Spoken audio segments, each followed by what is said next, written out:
하나님의 은혜와 평강이 함께 하시기를 축원합니다. 이렇게 믿으십시오. 설교는 오늘 14번째로 이제 마쳐집니다. 이렇게 기도하십시오. 또 이렇게 믿으십시오.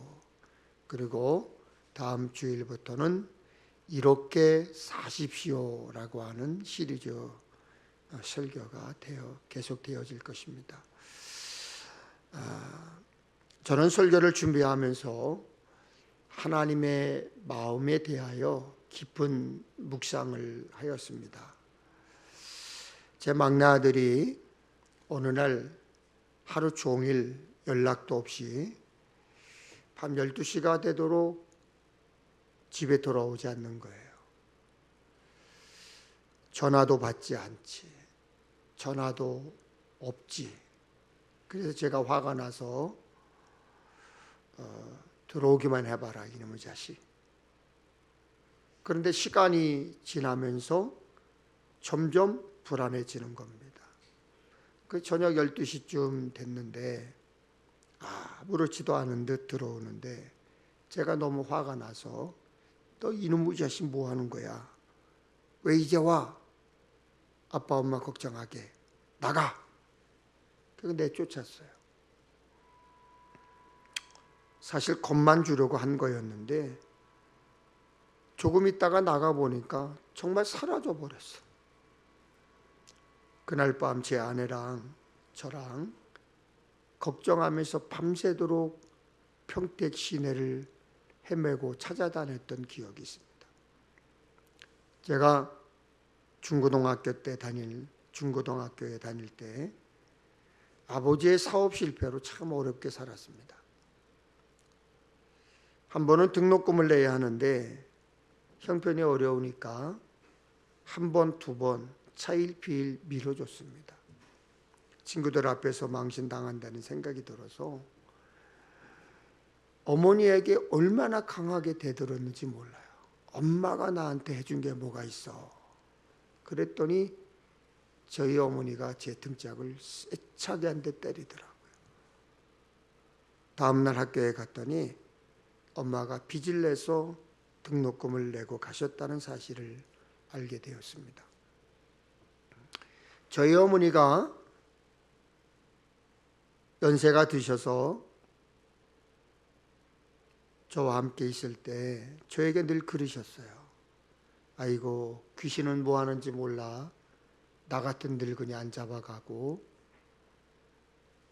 목사인 저에게 짐이 되는 게 미안하신 마음을 그렇게 표현하신 거죠. 내 마음과 하나님의 마음이 다른 마음이라는 결론을 내는 순간에 제 눈시울이 뜨거워지고 폭포수와 같은 눈물을 흘렸습니다. 은혜는 우리 중에 누구도 하나님의 마음에서 제외되지 않습니다. 죄와 허물의 경중을 떠나 주님의 은혜는 누구에게나 동등하게 적용됩니다. 로마서 5장 20절에 보면 율법이 들어온 것은 범죄를 더하게 하려 함이라. 그러나 죄가 더한 곳에 은혜가 더욱 넘쳤나니. 어딜 가든지 사람을 참 힘들게 하는 사람들이 있어요. 그렇죠. 그래서 그 힘들게 하는 사람이 없으면 좋겠다 하는 생각이 들죠. 그러나 그 공동체를 유지하기 위해서는 그 사람을 제외해 버리면 안 되는 거예요. 단지 은혜가 더 필요하고 관심이 더 많이 필요한 사람으로 보아야 합니다. 그리고 오히려 하나님은 그 사람을 통해 우리의 인격이 성숙되기를, 성화되기를 하나님은 원하시는 것입니다.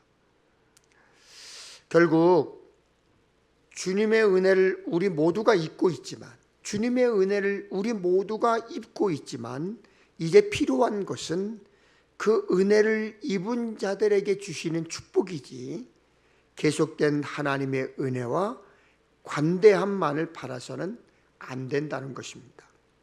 다른 마음이 바로 그런 것입니다. 이스라엘 백성의 출애굽 사건은 하나님의 은혜였습니다. 그들은 계속된 죄로 말미암아 하나님의 사죄의 은총이 필요했습니다. 계속해서 하나님이 인내하시는 사랑을 받아야 됐어요. 하나님이 계속해서 참으시는 은혜, 그 사랑을 받아야 됐어요. 그러나 그들과 다른 사람이 있었습니다. 그 다름 때문에 하나님의 다른 마음의 사랑을 받았습니다. 오늘 우리에게 축복은 바로 주님의 다른 마음을 덧입는 것입니다. 여러분이 지금껏 가지고 있었던 그 마음, 그 생각에 주님의 마음을 덧입는 거예요. 작가 안미경 씨가 쓴 다시 당신을 사랑합니다 라는 책에 나오는 글입니다. 결혼 전에는 서로 끌리는 느낌만으로 사랑을 한다. 아름다운 외모, 화끈한 성격, 상대를 편안하게 해주는 말솜씨, 바라보기만 해도 떨리는 매력에 끌려 사랑에 빠져든다. 그 사랑은 낭만적이고 열정으로 가득 차 있기에 매 순간 황홀한 기쁨을 준다. 하지만 느낌은 연기처럼 쉽게 사라진다. 변덕스럽고 이기적이어서 쉽게 찾아왔다가 쉽게 돌아간다. 미칠 듯이 타오르던 사랑이 얼마나 변덕스럽게 변하는지는 드라마만 봐도 알 수 있지 않은가. 그래서 결혼 후의 사랑은 이전과는 다른 차원의 사랑이 되어야 한다. 어려움도 함께 이기고 고난도 함께 헤쳐나가겠다는 사랑, 바로 다짐하는 사랑을 해야 한다. 이때의 사랑은 내 만족을 위한 것이 아니라 상대방이 사랑받고 있다고 느끼도록 해주는 것이다. 다짐하는 사랑은 인간만이 지닌 독특한 능력이라 하겠다.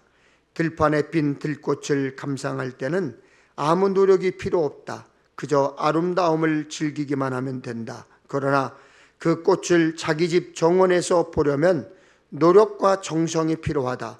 때를 맞춰 물과 비료를 주어야 하고 뜨거운 여름 햇살이 비칠 때는 그늘을 만들어 주어야 하며 겨울에는 얼어 죽지 않게 집으로 감싸 가꿔야 한다. 다짐하는 사랑도 이와 같다. 다짐하는 사랑도 이와 같다. 저는 이 글을 읽으면서 다짐하는 사랑, 이 다짐하는 사랑이 제 마음에 닿았습니다. 우리가 하나님의 사람으로 불림을 받는 순간 다른 사람이 되어야 돼요. 하나님과의 독특한 관계를 유지하기 위해서 다른 마음, 다짐하는 사랑, 다짐하는 마음, 그게 필요한 거예요. 그리고 그 사랑이 표현되어야 합니다. 행동 없는 믿음은 죽은 믿음이라고 그러죠. 행함이 없는 믿음은 죽은 믿음이에요. 오늘 여러분의 믿음에 강력한 신앙적 도전이 있기를 바랍니다. 특별한 사람 갈렙의 그 특별한 마음을 여러분도 받아야 합니다. 그 특별한 다른 마음을 통하여 여러분의 믿음의 도전, 신앙적 도전이 있기를 간절히 축원합니다. 오늘 본문을 주목해 보면 갈렙이 하나님의 특별한 마음을 받았던 근본적 이유를 마음이 달라서 그럽니다. 그렇죠. 마음이 달라서. 과연 마음이 다르다는 것이 무슨 의미일까요? 마음이 다르다는 것은 세상 사람과는 다른 사람이라는 것입니다. 어떻게 다른 사람일까요? 영이 다른 사람입니다. 갈렙은 다른 마음, 즉 다른 영을 가진 사람이었습니다. 그에게서 다른 영은 하나님을 향한 마음이었어요. 하나님을 향한 마음. 하나님의 말씀에 온전히 순종하고 복종하는 마음이에요. 하나님께서 가장 기뻐 받으시는 마음이에요. 다르다. 순종하는 사람과 순종하지 않는 사람은 분명히 달라요. 예수 믿는 사람과 예수 믿지 않는 사람은 분명히 달라야 돼요. 예수 믿는 사람과 예수 믿지 않는 사람과 똑같다면 그 사람은 예수 믿지 않는 사람이에요. 로마서 12장 2절에 너희는 이 세대를 본받지 말고 오직 마음을 새롭게 함으로 변화를 받아 하나님의 선하시고 기뻐하시고 온전하신 뜻이 무엇인지 분별하도록 하라. 서울에 가면 김형민이라고 하는 목사님이 계세요. 여자 목사님이신데 이분이 사도행전 29라고 하는 책을 썼어요. 그 책에 보면 이분이 미국 샌프란시스코에 유학할 때에 글을 썼는데, 미국 샌프란시스코에서 대학원을 다니면서 그림 같은 집 앞에서 파출부로 일을 했답니다. 그래서 파출부로 일을 하니까 재산 목록 1호가 뭐예요? 플라스틱 양동이, 변기 닦는 솔과 세제라는 거죠. 그걸 들고 그림 같은 집 앞에 서서 이렇게 외쳤다고 그래요. 나는 하나님의 자녀다. 나는 하나님의 사랑받는 자녀다. 그러면서 그 글에 나의 아이덴티티, 정체성은 파출부가 아니라 하나님의 사랑받는 자녀라는 거예요. 여러분, 삶의 정체성, 삶의 원칙이 없는 사람은 행동에 일관성이 없어요. 쉽게 자주 이랬다 저랬다 변덕스럽습니다. 그래서 신앙의 아이덴티티, 정체성이 없으니까 신앙의 믿음의 변덕이 와요. 자기 원칙이 있는 사람은 자신감이 있어요. 주님이 함께 하신다는 자신감, 주님이 함께 하신다는 그 자신감이 두려움도 사라지게 하고 불안도 불평도 사라지게 만드는 거예요. 카네기가 이렇게 말했습니다. 어디를 가든지 그 사람을 빛나게 하는 것은 그 사람 속에 있는 자신감이다. 즉, 그 마음속에 품는 것이 무엇이냐? 지금 내 마음속에 무엇을 담고 있느냐 하는 그 마음이 중요하다. 그가 어떤 영을 소유하느냐가 중요합니다. 하나님을 알고 있는 것은 머리가 아니고 마음이에요. 마가복음 12장 30절에 나오는 황금률입니다. 내 마음을 다하고 목숨을 다하고 뜻을 다하고, 내 마음을 다하고 목숨을 다하고 뜻을 다하고. 하나님을 사랑하고 믿는 것은 우리 마음의 문제예요. 중요한 것은 하나님의 사람으로서 가져야 하는 그 마음이 무엇이냐 하는 거예요. 오늘 본문 24절에 갈렙이 다른 사람들과 달리 온전히 따라 쓴즉 그럽니다. 온전히 따라 쓴즉, 그것은 갈렙의 순종이 이례적 사건이 아니라 계속된 순종이라는 거예요. 또한 온전히라는 것입니다. 온전히 전심으로 하나님을 따랐다는 말입니다. 하나님과 마음이 합한 자들이었습니다. 하나님과 마음이 온전히 소통하는 사람이었습니다. 여러분, 하나님과 잘 소통해야 사람과도 잘 소통하게 되어 있어요. 아멘이죠? 하나님과 잘 소통하셔야 돼요. 그래야 사람들과도 잘 소통하게 되어 있어요. 그런데 다른 사람들은 그 하나님의 마음을 몰랐던 것입니다. 하나님과 맡기고 세상과 소통하는 사람들이 있습니다. 그들은 자기중심적이고 이기적이고 하나님께 희생하기를 싫어합니다. 여러분, 절대 신앙은 절대 순종입니다. 그러므로 순종하는 마음은 하나님의 마음이죠. 순종하는 마음은 나의 삶에서 하나님의 역사가 일어나기를 기대하는 마음이에요. 여러분, 지속해서 하나님의 마음을 품는 것이 왜 중요합니까? 하나님의 마음을 품지 않으면 시험에 빠지기 쉽기 때문이에요.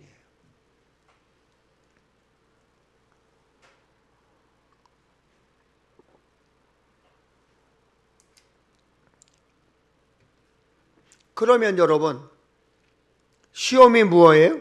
시험이 무엇입니까? 하나님을 떠나도록 우리를 유혹하는 거예요. 우리의 영이 하나님을 바라보지 못하고 하나님의 음성을 듣지 못하도록 하는 게 시험이에요.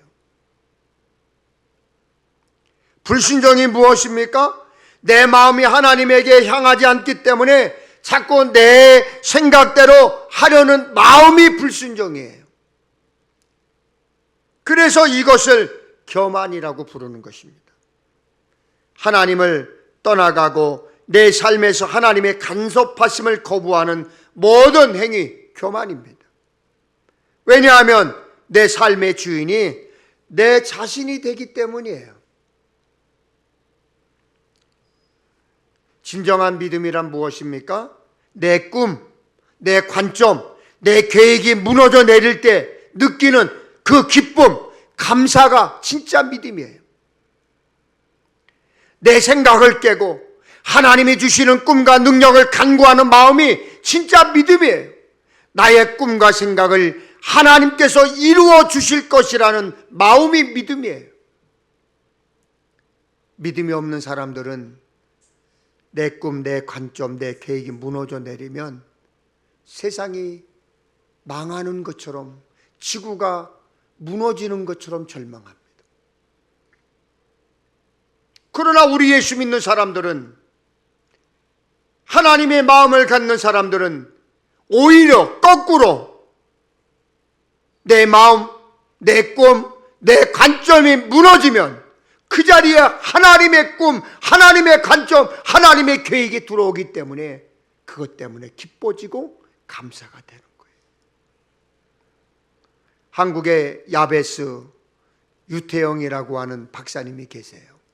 올해 나이가 우리나라 나이로 89세인데 이분이 박정희 대통령과 새마을 운동을 처음 시작한 분이에요. 어려서 찢어지게 가난했던 그분이 덴마크 국왕에게 편지를 썼습니다. 덴마크 국왕폐하, 제가 당신의 나라에서 유학할 수 있도록 유학의 기회를 주십시오. 그런데 진짜 기적이 일어났어요. 덴마크 정부로부터 국왕의 장학금으로 공부할 수 있도록 돕겠다, 이런 답장이 온 거예요. 주변 친구들이 얼마나 부러웠겠어요. 그 얘기를 듣고 친구들이 국왕에게, 덴마크 국왕에게 편지를 쓰기 시작합니다. 그런데 다 꽝. 그때 유태영 박사가 이렇게 말을 합니다. 그게 그냥 되는 건 줄 아냐? 나는 이를 위해서 날마다 새벽 기도를 했다. 유태영 박사가 그렇게 이야기를 했어요. 그렇습니다. 그의 마음이 하나님을 만족시켜 드릴 수 있을 때 하나님의 사랑을 잊습니다.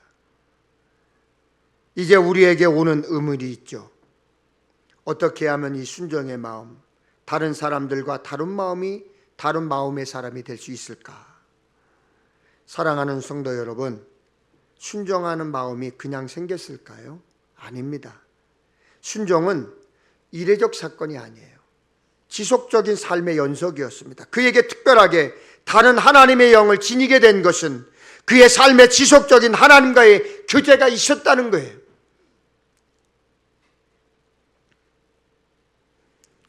모든 사람이 가나안 땅을 정탐했지만 순종의 훈련이 되어 있던 여호수아와 갈렙만 전적인 순종의 눈으로 보았습니다.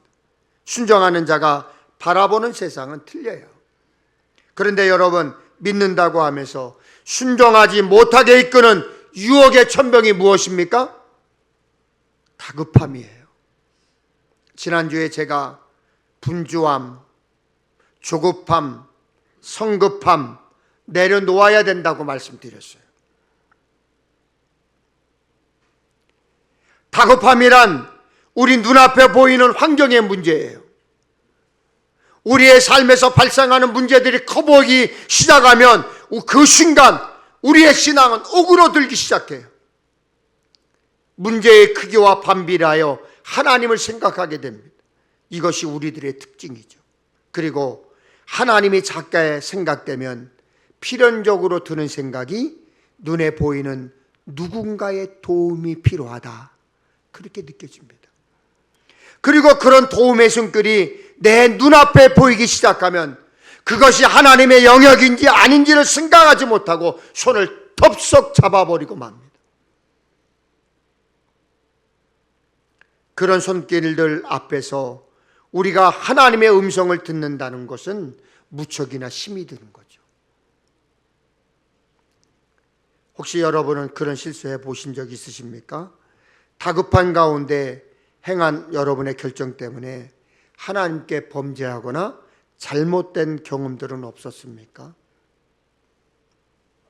바로 그 순간 타임아웃, 중지 외쳐보십시오.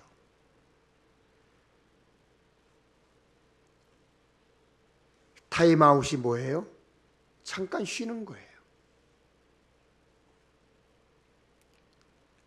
갈렙이 하나님의 특별한 사랑을 받는 다른 마음의 사람이 된 것은 바로 이 부분에서 하나님께 인정을 받았기 때문입니다.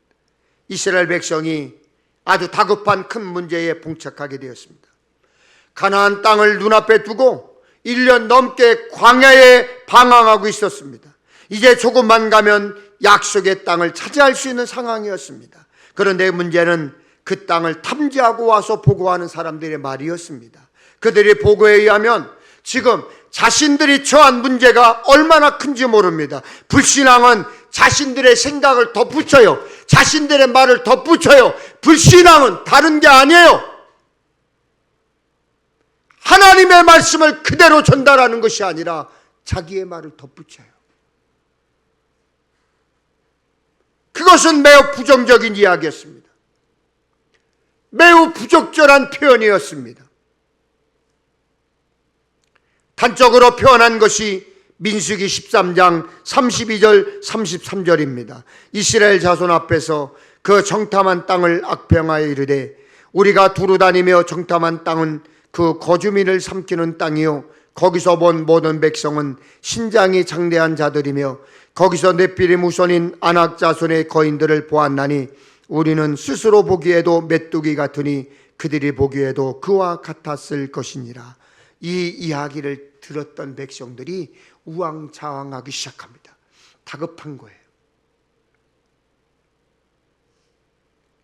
민수기 14장 2절입니다. 이스라엘 자손이 다 모세와 아론을 원망하여 온 회중이 그들에게 이르되 우리가 애굽 땅에서 죽었거나 이 땅에서 죽었으면 좋았을 것을.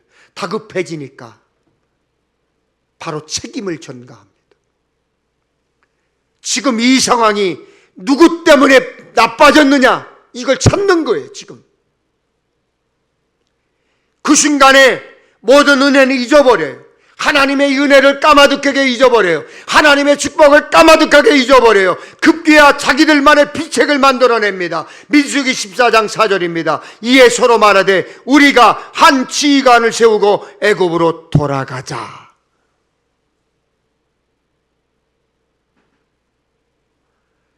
여러분,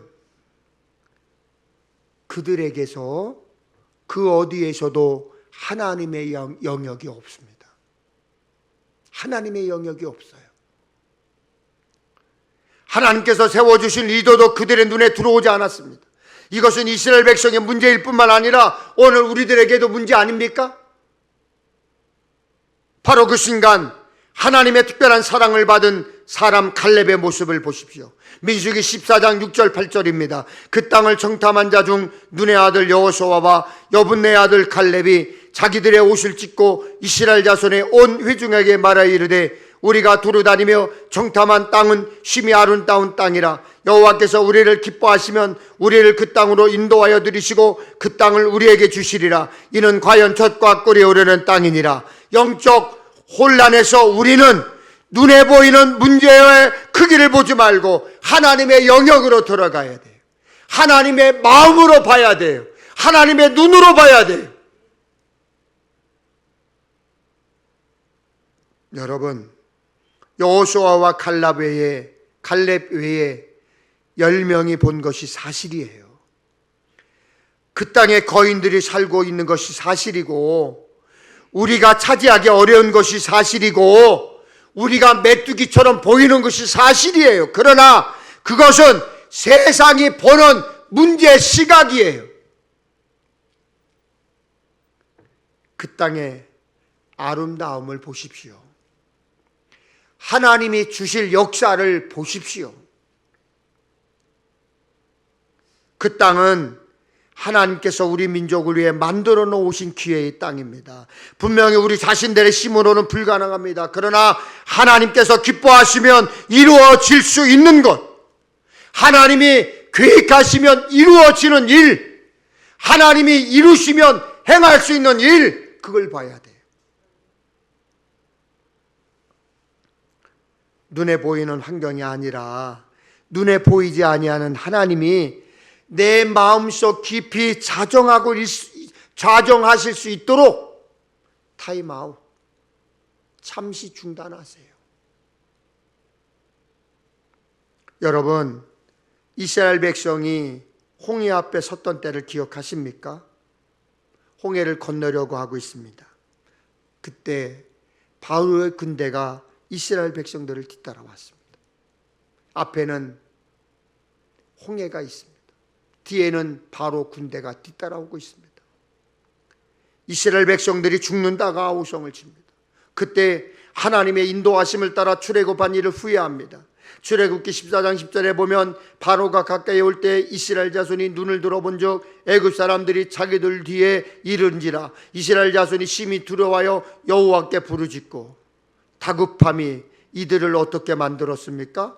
이들이 보았던 것이 무엇입니까? 하나님이 아니라 애굽 군대를 봤어요.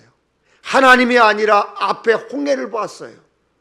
두려움이 물러온 것입니다. 이때 모세가 타임아웃, 그들을 중지시키죠. 출애굽기 14장 13절 14절입니다. 모세가 백성에게 이르시되 너희는 두려워하지 말고 가만히 서서 여호와께서 오늘 너희를 위하여 행하시는 구원을 보라. 너희가 오늘 본 애굽 사람을 영원히 다시 보지 아니하리라. 여호와께서 너희를 위하여 싸우시리니 너희는 가만히 있을지니라. 하나님의 마음을 기쁘시게 하는 순종의 삶은 바로 이런 거예요.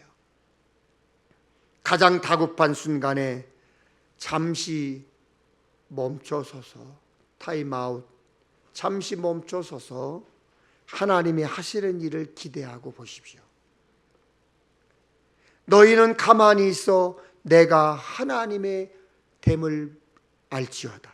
시편 46편 10절이에요. 너희는 가만히 있어 내가 하나님 됨을 알지어다.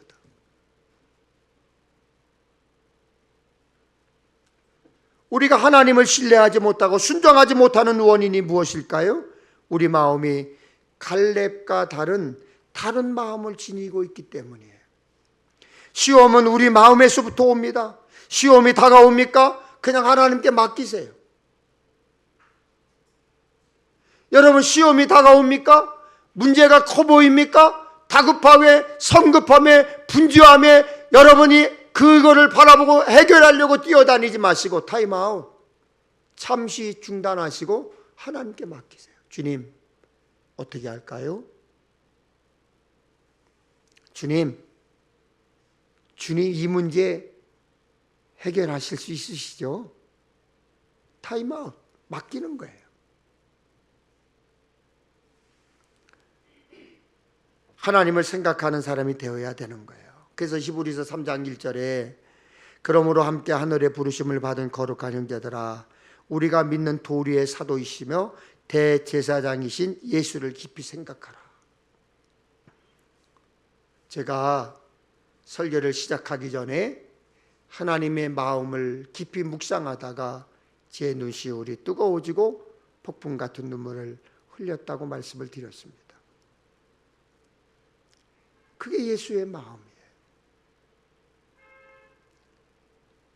내가 지금까지 소유하고 지금까지 지녔던, 지금까지 가지려고 했던 그 마음과 하나님과의 마음이 달라요.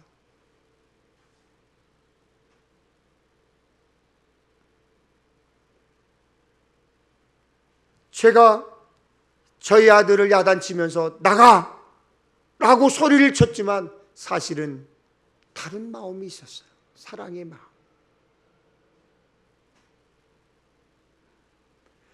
우리의 생각을 하나님의 말씀과 좋은 생각들로 채우는 거예요. 이 훈련이 필요해요. 하나님의 말씀을 묵상해 보십시오. 그래서 우리가 날마다 하는 큐티는 아주 좋은 신앙의 도구예요. 그러면 여러분의 삶의 위기와 문제 가운데서 하나님을 생각하게 될 것입니다. 예수님의 마음을 품게 될 것입니다. 문제를 자꾸 생각하면 걱정이 돼요. 문제가 커지게 보이면 염려가 돼요. 그러나 하나님의 말씀을 자꾸 생각하면 묵상이 됩니다. 이제 우리가 주목할 것은 갈렙이 특별하게 다른 마음을 하나님께 받았다는 사실이에요. 땅을 차지하리라 라고 말씀하십니다. 여러분 기억하세요? 그날 12명의 사람이 그 땅을 밟고 왔지만 오직 여호와와 갈렙만이 그 땅에 들어갔다는 사실을 여러분 알고 있습니까? 모두에게 그 땅을 두시고자 하는 하나님의 은혜가 있었지만 그 은혜를 축복으로 소유한 사람은 그들과 다른 마음, 다른 순종의 마음, 하나님의 마음, 하나님을 만족시키는 마음을 가진 사람들 뿐이었습니다. 축복은 현재의 문제에서 미래의 축복으로 받는 것입니다. 이것이 믿음이에요. 시보리서 11장 6절 말씀 기억하시지요? 믿음이 없이는 하나님을 기쁘시게 하지 못하나니 하나님께 나아가는 자는 반드시 그가 계신 곳과 또한 그가 자기를 찾는 자들에게 상 주시는 이심을 믿어야 할지니라. 여러분 기억하십니까? 가데스 바네아에서 있었던 반역의 사건, 하나님의 약속을 신뢰하지 못했던 이 사건을 통해서 하나님께서 징벌의 대상을 20세로 규정하잖아요. 즉 20세를 성인으로 판단하신 거예요. 자신이 판단할 능력으로 불신앙을 선택한 모든 세대에 대해서 하나님께서 책임을 물으신 것입니다. 오로지 여호수아와 갈렙만이 20세 이상 된 사람으로 가나안 땅에 들어가는 특별한 사랑을 경험하게 됩니다. 여러분 그렇습니다. 다른 사람이 다른 사랑을 경험합니다. 남다르게 신앙생활을 하면 남다르게 사랑을 받습니다. 남다른 마음을 가지면 남다른 사랑을 받습니다. 성경에는 특별한 믿음을 가지고 살았던 수많은 사람의 이야기가 나오잖아요. 그들의 환경이나 재능, 배경 특별한 것 아니에요.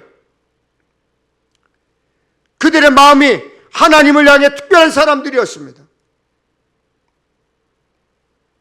아브라함은 갈 바를 알지 못하고 하나님의 말씀에 순종했을 때 믿음의 조상이 되었습니다. 이상한 우물을 팔 때마다 사람들이 빼앗았지만 다른 곳에 가서 또 팠습니다. 하나님을 바라며 하나님의 사람으로 살아가는 그에게 르호봇 축복을 주었습니다. 창세기 26장 22절입니다. 이삭이 거기서 옮겨 다른 우물을 팠더니 그들이 다투지 아니하였으므로 그 이름을 르호봇이라 하여 이르되 이제는 여호와께서 우리를 위하여 넓게 하셨으니 이 땅에서 우리가 번성하리로다 하였더라. 마태복음 8장에 예수님의 말씀 한마디면 하인의 병이 낫겠습니다라고 고백하는 백부장이 있습니다. 예수님은 병을 고쳐주시면서 이렇게 말씀합니다. 이스라엘 중 아무에게서도 이만한 믿음을 보지 못하였노라. 내 믿음대로 될지어다. 할렐루야. 마태복음 15장에는 귀신 들린 딸을 위하여 개 취급을 받으면서도 물러서지 않고 예수님께 기도했던 여인의 이야기가, 누가복음 8장에는 예수님의 옷자락에 손만 대어도 나으리라는 믿음으로 예수님의 옷을 만져 12년 동안 앓았던 혈류증을 고침받았던 여인의 이야기. 여러분 그렇죠? 그렇습니다. 이런 독특한 사람들이 독특한 사랑을 받았던 것을 보게 됩니다. 다른 사람이 가지지 못한 신앙, 그것을 가진다는 것은 다른 마음을 소유할 수 있음을 의미합니다. 사랑에도 질서가 있죠. 교보 어거스틴이 이렇게 말합니다. 하나님을 먼저 사랑하라. 다음에는 자기를 사랑하며 그 다음에는 세상을 사랑하라. 하나님 사랑, 자신 사랑, 세상 사랑. 우리 크리스천들은 세상을 등지고 사는 사람들이 아니에요. 세상과 완전히 분리해서 사는 사람들이 아니에요. 하나님이 이 세상에 우리를 보내주셨어요. 그래서 이 세상 역시 우리가 사랑해야 할 대상입니다. 맞습니까? 우리가 사랑해야 할 대상. 그러나 분명한 것은 질서 있는 마음을, 그리고 특별한 사랑을 하라는 거예요. 이 세상에 속하여 있으니 다른 사람이 되어보라. 이 세상에 속하여 있지만 예수 믿는 사람이 되어보라. 이 세상에 속해 있지만 예수의 마음을 가져보라. 그거예요. 성경 66권을 묵상해 보십시오. 성경은 너를 믿지 말고 하나님을 믿고 신뢰하라고 가르칩니다. 하나님은 물건을 살 때 할부로 내는 것 같은 신뢰, 부분적 믿음을 원치 않으십니다. 전적인 신뢰, 전적인 신앙을 원하십니다. 다른 사람이 다른 마음으로 다른 사랑을 입는다는 것이 오늘 여러분을 향한 축복의 말씀, 신앙적 도전이 되기를 간절히 축원합니다. 우리 함께